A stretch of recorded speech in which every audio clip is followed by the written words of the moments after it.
Today on an all-new Dr. Phil.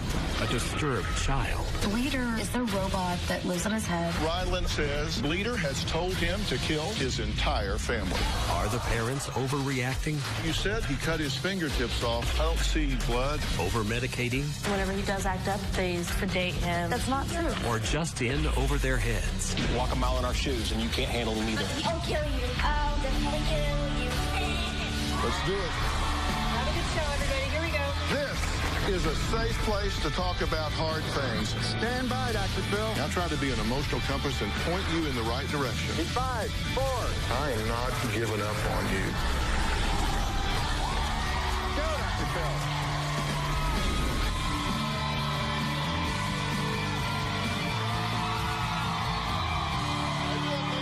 Thank you very much.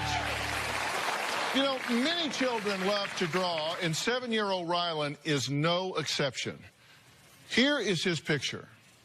He told his parents that this was a drawing of his robot friend he calls Bleeder. Rylan says Bleeder is 200 years old and lives inside his head. Last year, he described what Bleeder looks like to him. He has a silver body, and he has a head like this, but it's like a square. And he has arms like this, and hands like this, legs like this, and feet like this. And this is what Rylan says will happen if you press the button on Bleeder's head. When you press it, it starts to get mad, and then he starts to fight people. Rylan's parents say Bleeder could have been explained away as something a child with a big imagination would create, except for the fact that Rylan also says that Bleeder has told him to kill his entire family. Listen to what Rylan recently revealed to his mother, Kim. What are you going to do to me? Kill you. And you do have big knives in there? And I'm going to get one. That's what I'm going to do to you. And if you take those big knives away from me, I'm going to go with 2 knives. And if you take another one away from me, I'm going to go with 3. Take those 3 away from me, I'm going to go like this with 4. Well, even at the young age of 2, Rylan's parents say their child's violent outburst sent 2 teachers to the hospital when he slammed a metal door on them. One teacher had a broken ankle, the other had stitches in her leg. Now, Kim and her ex-husband Ryan say they have struggled with their son's violent behavior most of his young life, and the boy has spent nearly half of his life in hospitals and on a long list of medications. Now, Kim says she is actually terrified to be alone with her 7-year-old son because she believes he really does want to kill her. Ryan and I adopted Rylan from a drug-addicted mother. You couldn't touch him because his skin hurt from the drug withdrawal. At 18 months, he would hold his breath until he would pass out. When he was 3, he had gotten a watermelon out of the fridge, and there were probably 10 knives sticking in the watermelon. At around 4 years old, he started getting more aggressive with his siblings, and he started hurting animals. I would say that Rylan has an obsession with knives. Rylan talks about knives. He thinks about knives. If he sees any sharp object, he has to have it. He talks about stabbing us with them, about how he's going to lift them up over his head and plunge them into our chest so that he gets the best impact. If you take those big knives away from me, I'm going to go with 2 knives. And if you take another one away from me, I'm going to go with 3. I take his threats very, very seriously. He has shown every bit of intent. When Rylan was 6, he locked himself in the bathroom. He found his older brother's razor, and he cut off the tips of his fingers because he wanted to see them bleed. In Rylan's head, Bleeder was the one that told him to cut his fingers so that he could see the blood and feel the pain. Bleeder is a robot that lives in his head. Rylan has routinely threatened to kill and harm himself. We had a therapist that compared him to Ted Bundy. I'll kill you. I'll definitely kill you. My biggest fear is that we're raising a school shooter, a mass murderer, a serial killer. In Rylan's lifetime, we placed him in 6 hospitals. tired. I want to live with Rylan, but to have him at home is too terrifying. Although it's hard to send Rylan away to hospitals, what other choice do we have? Well, Kim and her ex-husband Ryan co-parent their 4 children, including Rylan. Now, Dad Ryan says his greatest fear is that his 7-year-old son will seriously hurt himself or someone else. I've been spit on, Not spitting it. Oh, Rylan James. punched. No, we're not doing that. I've actually had him take me off my feet. He curses nonstop. Big fat. It's shocking to hear a kid cuss like that due to him being only 7 years old. Shut the up. We have not lived a normal day probably the last 3 years. When he loses all control, a last resort is a therapeutic hold. We've had to hold him for upwards of 45 minutes to an hour. I don't enjoy doing that to my son. It's a necessary evil. That didn't even hurt. Rylan decided one day to flood my toilet. When I pulled the toilet away from the wall, I found 2 shaving razors, a fork, and a ink pen. He was hiding sharp objects. That's what I'm going to do to you. I do worry about Rylan killing someone. We've taken Rylan to multiple hospitals, and there's nowhere else for us to go. We are out of options. I am a very humble, strong person that has never asked for help for things. I feel like I've completely let Rylan down. I know that I can't help him. I need help. You are completely convinced that he will murder one of his siblings, one of the other children, if not one of you 2. Yes. Yes. And you believe that he may become a school shooter. You say someone that just goes in and wreaks havoc. He's added that before, when he was telling us he was going to kill us. When he was done, he was going to go to the school that he had been to and kill everybody in the school. He was born addicted to meth. Mm-hmm. And the truth is, there's a lot we don't know about the prenatal effects of exposure to meth, but we know that it's not good. Right. And both of his biological parents were diagnosed as bipolar, correct? Mm-hmm. And there is a genetic component to bipolar, so you've got that problem. Well, I put together a timeline of kind of significant events.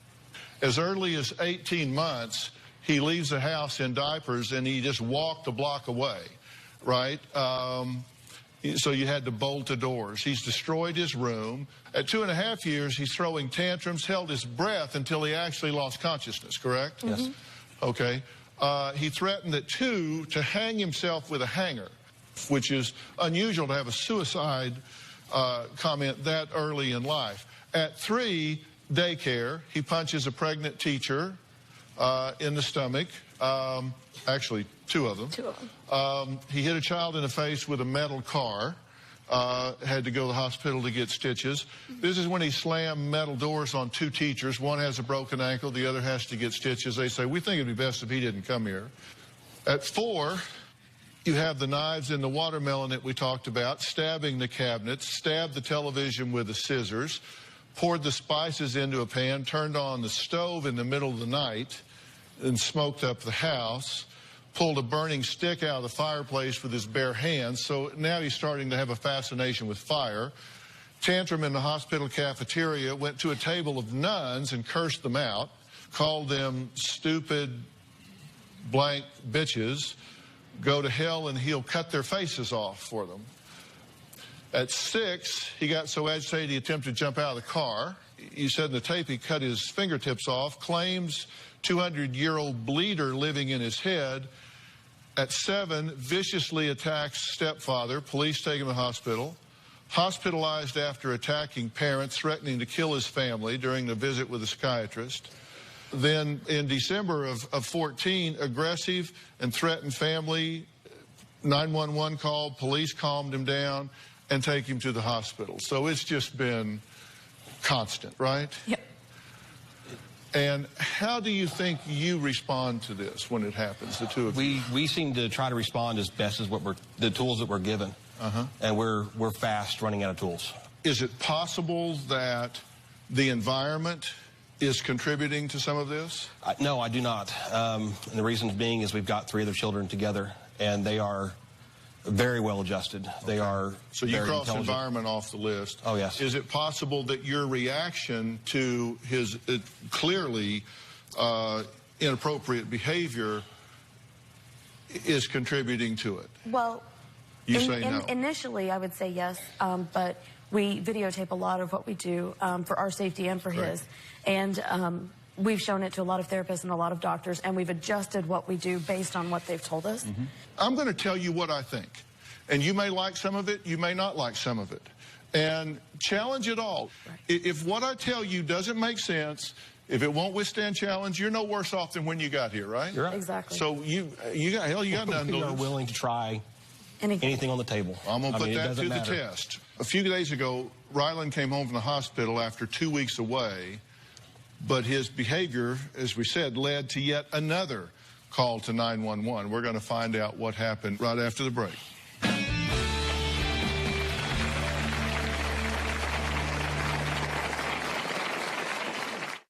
That's not gonna happen. No. Ryland came home Monday of this week. He told us a full, detailed plan of how he was going to kill us. I'm gonna kill you! We ended up having to call the police. 911. I need to get a transport to the hospital for my son. And later, They tried to put him in a hospital so that they won't have to deal with it. It's so far from the truth, because the truth is hard to hear. It might be. Walk a mile in our shoes. Tomorrow on an all-new Dr. Phil. your son, left to his own devices, will be dead inside a week. Nick Gordon. I miss Chrissy and Whitney so much. I want them back. The exclusive interview I hate Bobby Brown. You've been drinking a lot, though, right? that turns Get to the point. I'm getting frustrated. into an intervention.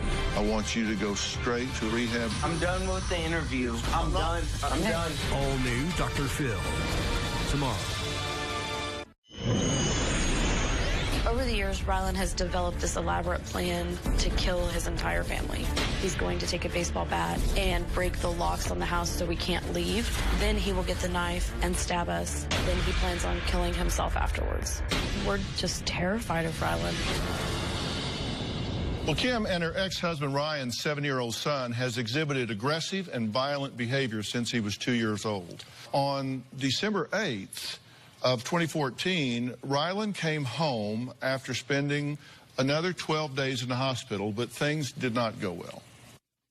That's not gonna happen. No. Ryland came home Monday of this week, and we didn't even get to keep him in the house for 2 full days. It's time for bed. Nope, no it isn't. Yeah, it's past time for bed. You're right. It's not time. It's past time. And we're going to go to bed. No, I ain't. Don't you dare touch me. Well, you can't hurt people. You touch my head. Don't you dare touch me. The very night he came home, he told us a full, detailed plan of how he was going to kill us that night while we were sleeping. I'm gonna break your head with a big knife. I'm gonna kill you! We ended up having to call the police. Number 911, what is the address of your emergency? Yes, I need to get a transport to the hospital for my son. He's a psychiatric patient. I don't know if you just heard that, but he's threatening to kill everybody in the house. I couldn't get him in a car if I tried right now. There were no beds available. He went to bed at 3 o'clock in the morning. I woke up with him leaning over me and looking in my eyes to see if my eyes were open. I believe he was looking in my eyes so that he could get a weapon or a knife and hurt me. The following day, the drama started all over again. Now, Kim's current husband, Vincent, was there to help Kim as Ryland went into another rage, leading to yet another 911 call. You're tearing up my couch. Stop. If you can calm down and stop being so aggressive, we'll let you go. I'll kill you. I'll definitely kill you. No! No! Let's go! What are you gonna do if I let you go? Run behind the Christmas tree No, it's not gonna happen. and knock it over. That could actually hurt you. But she's not going to. Is that what you want, is for us to be hurt? You do? Kill myself. We're going to have to take you to the hospital if this... No, we're calling 911 and have them escort him. Remember me? Remember when we gave you a ride? All right. We're going to go to the doctor. Bye. I asked both of you if you felt like the environment was contributing anything to this. You said no. I asked you if you felt like your parenting was contributing anything to it. You said no. You said flat out no. You said, well, maybe it was, but it isn't now. Right. And I disagree with both of you about that in the strongest fashion. When you hear the things that he says and you write them down on a piece of paper, they sound terrible. Yeah. I mean, they really do.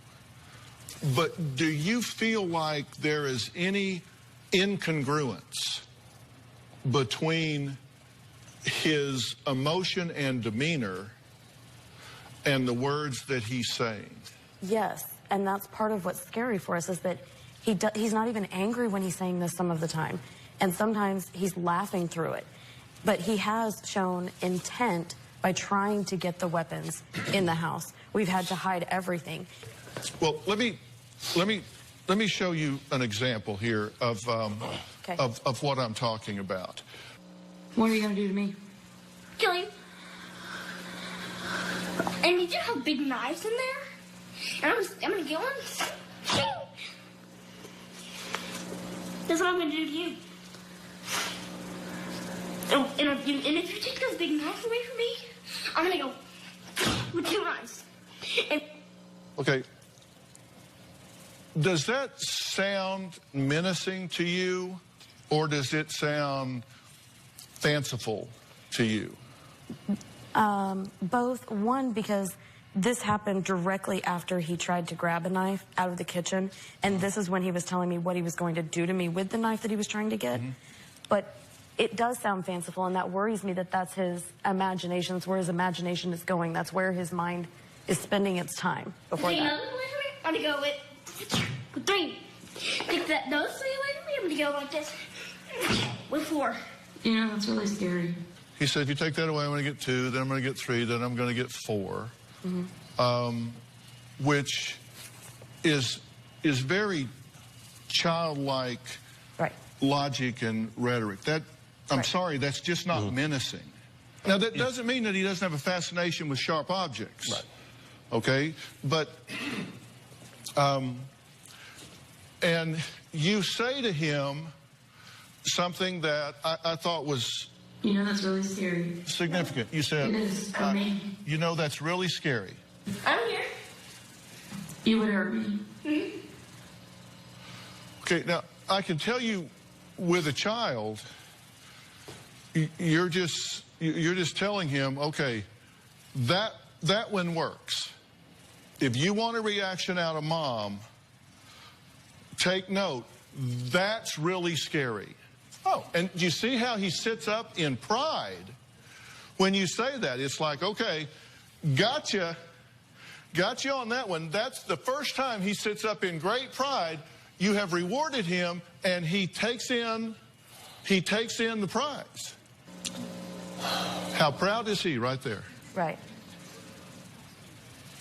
You are rewarding bad behavior. And that happens a lot on these tapes. You're not doing it intentionally. Yeah, I don't think that's the intent that we're... Because no, I said I don't think you intend to do that. He doesn't understand the impact of what he's saying. And so he does now. Right. We were what I'm pointing out, I said, do you think the environment and your parenting has any effect on this? He has just made these outrageous threats against your life. Okay. And you've said, that one worked. That scares me. And he sits up in pride and says... Okay. Gotcha. This kid's smart. No, he's extremely smart. He is cunning, charming. He is... This kid is smart. This is when he talks about bleeder. You look like again? He has a silver body, and he has a head like this, but it's like a square. And he has arms like this, and hands like this, legs like this, and feet like this. What do you have on his head? little ringy things. Little ringy things. What is his name? Bleedy. Okay. His name is Bleedy. Now, if this was an embedded hallucination in his child's head, he would not get the name wrong. Okay. He told you the name was Bleeder. Right. Right. He only tells you about the button when you prompt him. I wasn't there for that. The violence comes from the button, and that only is when you prompt him. Now, you said in your videotape that he cut his fingertips off with the razor. And was this when you took him to the hospital for that? This was this day. Same day.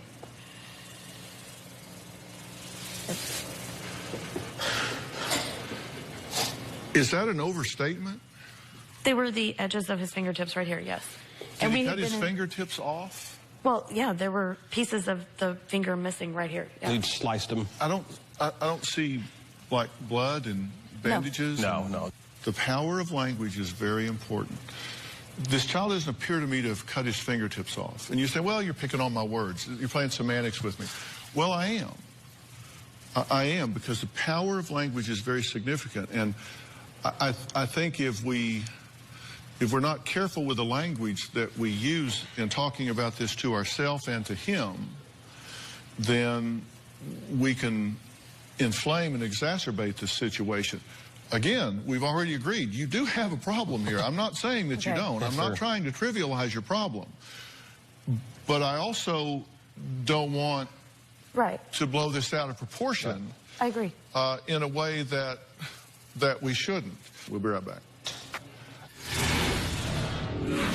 He can, at will, call upon himself to, hi, bye, play him with a flashlight. You're nice. Bye. Bye. You're pretty nice.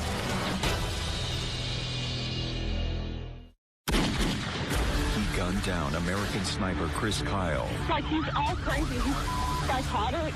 Now, How can I love someone who's done this? his family opens up. My heart just kept saying no. No, Eddie could never do this. The exclusive interview. What did you say to yourself when you realized your boy had murdered 2 people? Monday. Only. They can't even match the music. They can't even rap. They're just black producing. Now they wanna crack the new shit. They just wanna act. They done bath the new kids. They can't even match the music. They can't even rap. They're just black producing. They just wanna crack the new shit. They just wanna act. They done bath the new kids. Sorry, big man. Sorry, big man. With your big life and your kick, man. Sorry, big man. Sorry, big man. With your big life and your whip. On Dr. Phil.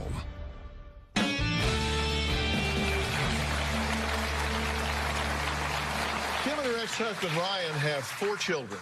2 were adopted from a drug-addicted birth mother. Now, they believe their youngest son, 7-year-old Ryland's aggressive behavior, is partially due to being born addicted to methamphetamines. I agree completely. He has spent nearly half of his life on medications and in hospitals. Now, what I'm trying to do is focus on what you can do something about. There are things that we might can do neurologically and otherwise, but I'm not talking to you about those things because you can't do anything about those things. I'm just talking to you about things you can impact. And as I look at these tapes, and I have to tell you, I sent these out and I've had them looked at by members of our advisory board, and I didn't send them out with any comment whatsoever. I sent the history, and I sent the tapes, and I asked for comment. And universally, they came back with the comments exactly like I'm giving you right now, that it appears that unintentionally, unwittingly, the adults in this situation may well be contributing to the momentum here of this pathology.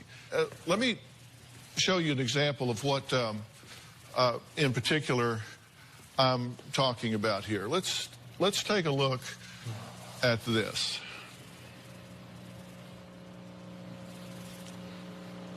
Now let's just get this. Yeah.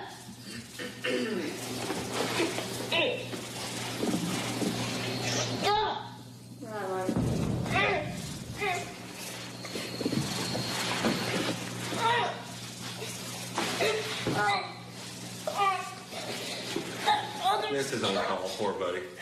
Uncalled for. No!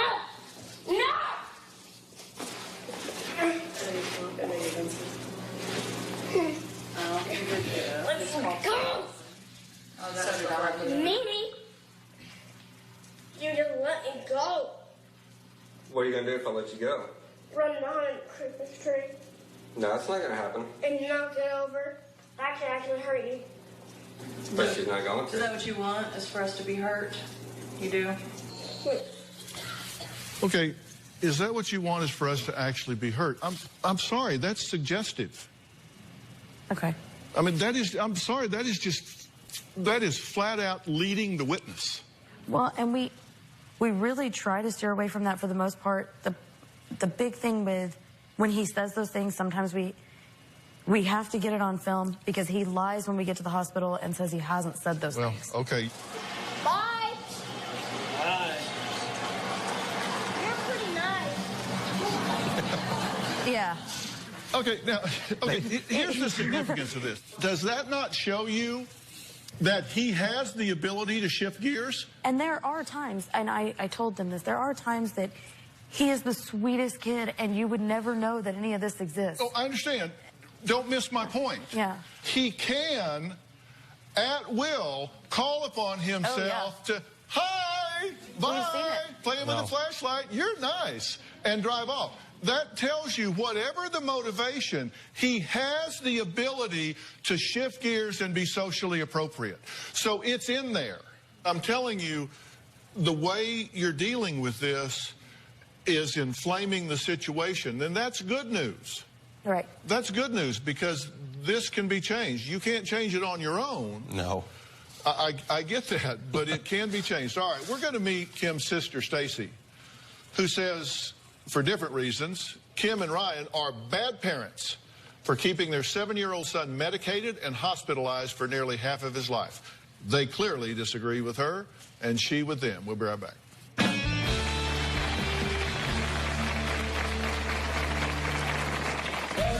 I blame Kim and Ryan for the situation that Rylan is now in. Whenever he does act up, they give him another pill, call the police, sedate him. I do believe Kim and Ryan have failed as parents. Stacey doesn't really agree with anything I do with Rylan. She thinks that he has been over-medicated, over-hospitalized. She thinks he's been under-disciplined. She doesn't understand what we live with. I'm tired of hearing it, to be honest with you. We have a lot of family that has been very critical. They've said some very hurtful and harsh things about Rylan. And Rylan's still a child, and he's still my son. I'm a parent first. If you can't support my children, I don't need you in my life. Now, Kim's sister, Stacy, says the way Rylan is being raised by Kim and Ryan is, in her words, outrageous. Stacy says the way to get Rylan to fall in line and stop the violent threats and behavior is with some good old-fashioned discipline. I blame Kim and Ryan for the situation that Rylan is now in. I did not agree with Kim's decision to adopt Rylan. I do believe she was taking on a burden that she couldn't handle. Quit throwing stuff at me! They have constantly put him in hospitals and medicated him rather than actually raising him and showing him unconditional love and structure. I believe the child needs to bond with the mother. She would rather drop him off at a hospital and have him medicated rather than parenting him. Whenever he does act up, they give him another pill, call the police, sedate him, or calls Ryan to come put him in some kind of a hold. The holds that Ryan puts Rylan in whenever he's having a fit of rage are necessary at this point, but they overdo it. Rylan is held in those therapeutic holds a lot longer than he needs to be. When I talk to Kim about what she's doing with Rylan, she doesn't want to acknowledge that she could be making a mistake. She's very defensive. I do believe Kim and Ryan have failed as parents when it comes to Rylan. All right, Stacy, you're very outspoken about this. You think, why do you think they're doing what they're doing? You think they're just lazy parents? You think they don't get it? Why do you think they're doing? I think they're overwhelmed as parents with 3 other kids, 4 total. and the psychological problems that he does have, I think it's overwhelming, and I think they try to put him in a hospital so that they won't have to deal with it. So you think they're trying to delegate, abdicate their responsibilities, Correct. let somebody else raise him? Correct. It's so far from the truth. It's so far from the truth. We love him. We want him at home. We take him out as much as we can, as often as we can, and keep him at home as long as we can, sometimes longer than But we you also should. medicate him while he's at home, sedate him, keep him, We don't and then sedate him. whenever he does act out at any time, you call the police immediately. No. Sometimes the truth is hard to hear. It might be. Walk a mile in our shoes. The last time I kept him overnight, he did beat the crap out of me, kick me, threw stuff. Right. Yes. You're doing a great job then. At 2 years old. Walk a mile in our shoes, and you can't handle him either. But he ended up calming down at the end of that. We de-escalated. After you called us to come get him. No. Yes. No. I called Ryan, and he talked to him, but he didn't come and get him. I stayed there the entire night with him. And that was at 2 years old. I'm trying to find out what their resources are in terms of whether they have family support here or not, because I understand whenever you made the decision to adopt him, that everybody in the family said, no, no, no, don't do it, don't do it, don't do it, don't do it. Right. And that they did not support the decision and do not support the decision. No. We basically, I have very small support system. And then she's cut out any support my system that ex-wife is the best support system I have, besides my own wife. And we are very, very close friends, and that we are our own support system. All right, we have to take a break. What about Kim and Ryan's 3 other children? How are they handling their little brother's threats and constant chaos in the home? Well, their 15-year-old son has something to say about all this when we come back.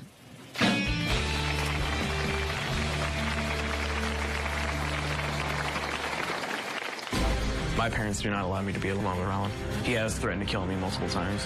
I lock my door occasionally to keep him out. I've brought my cell phone with me to sleep at nights in case he were to come in and try to do something. Tomorrow on an all-new Dr. Phil. I miss Chrissy and Whitney so much. Nick Gordon. You've been drinking a lot, right? The Intervention. I want you to go straight to a rehab. I'm done with the interview. I'm done. That's tomorrow. I have 3 children that are older than Rylan. Rylan terrifies them. We sleep with locked doors. My 9-year-old daughter and my 11-year-old son refuse to be in the same house as Rylan. It takes away from the mom that I can be for them when I have to spend 24 hours a day taking care of him. There is no family life when Rylan is at home. Well, I'm talking today with Kim and Ryan, who say they have had to hospitalize and medicate their 7-year-old son, Rylan, most of his life because he's dangerous.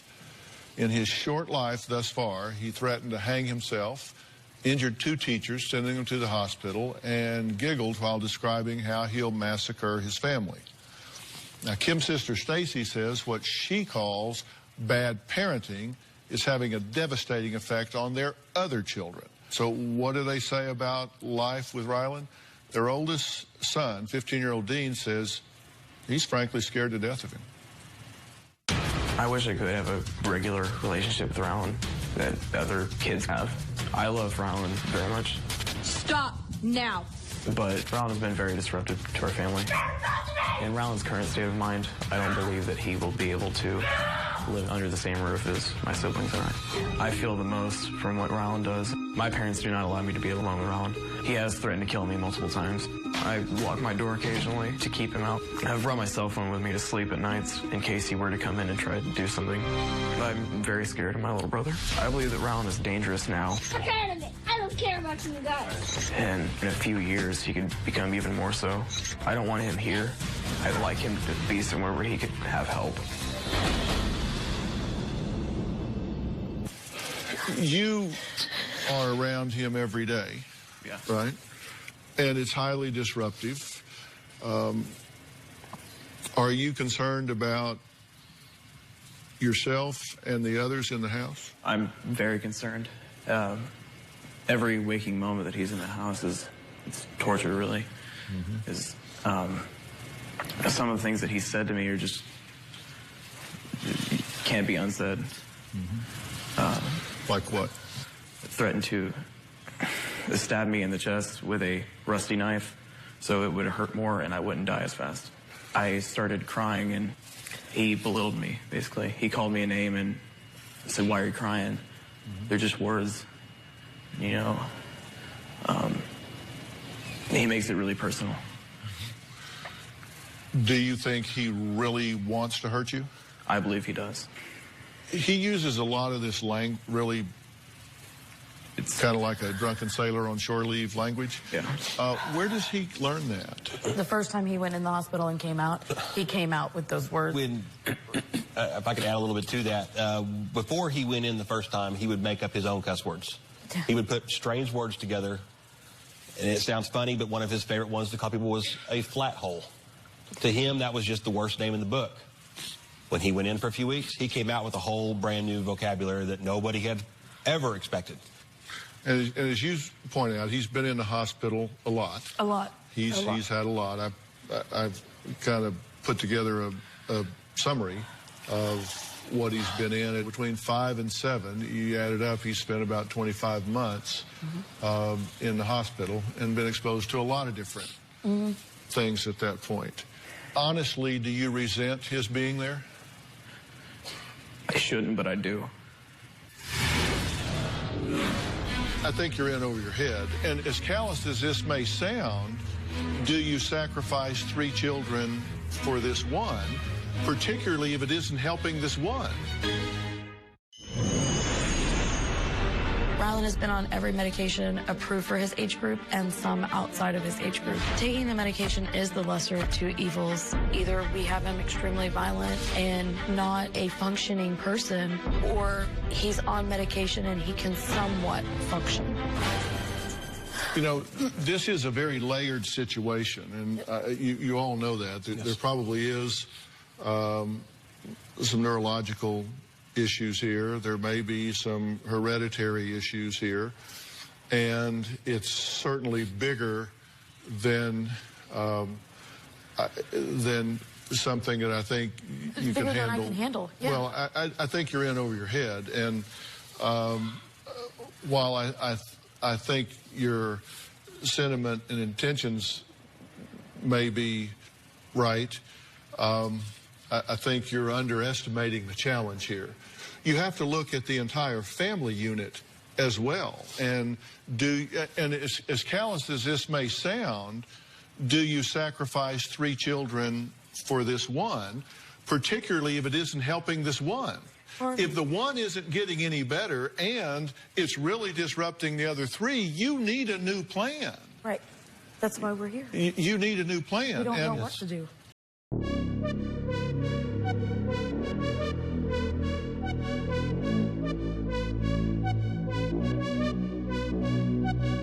You look so international. Girl, what's your name? I have to know. Ain't no one else in your lane. Let's fill this car with gas and go. No hesitation, I'm on it. If that's the way that you want it, that's cool with me, so let's ride. Let's go somewhere that you lie. You know, you've got behavior that is all over the chart. You got conduct disorder. You got intermittent explosive disorder. You got oppositional defiant disorder. You've heard all of these terms before. And if you look at the behaviors under all of them, aggressive conduct towards animals or others, destruction of property, violation of rules, negative emotional, poor self-control, poor frustration tolerance, temper outburst. He's just all up and down the conduct disorder, right? You come over here, intermittent explosive disorder, verbally aggressive, physically aggressive, recurrent outburst, disproportionate aggressive. He's all over that. You come over here, oppositional defiant disorder, loses temper, touchy, anger, resentful, refuses to comply, deliberately annoys others. Yeah. There's not a category broad enough to cover all of the behavior. It's that layered. And so this is like a Rubik's Cube. It's got a lot of different sides to it. Now, what needs to happen? I think 50% of the solution to any problem lies in defining it and then putting verbs in your sentences and coming up with an action-oriented plan. Right. And I know what I think you should do, and I think it would have a significant chance of having a profound effect on this family and on this child. And I'm going to tell you exactly what it is right after the break.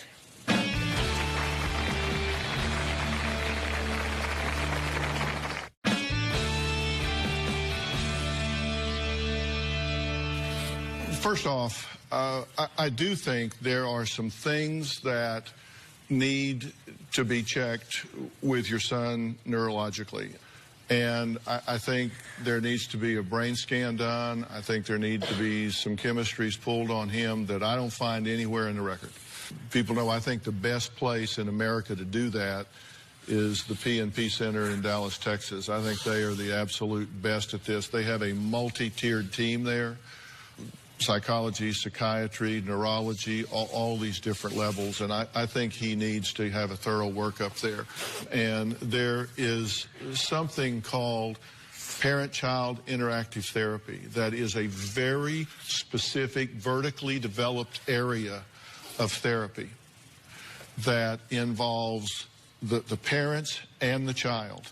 I have made some very specific arrangements for you to have this very intensive and concentrated help.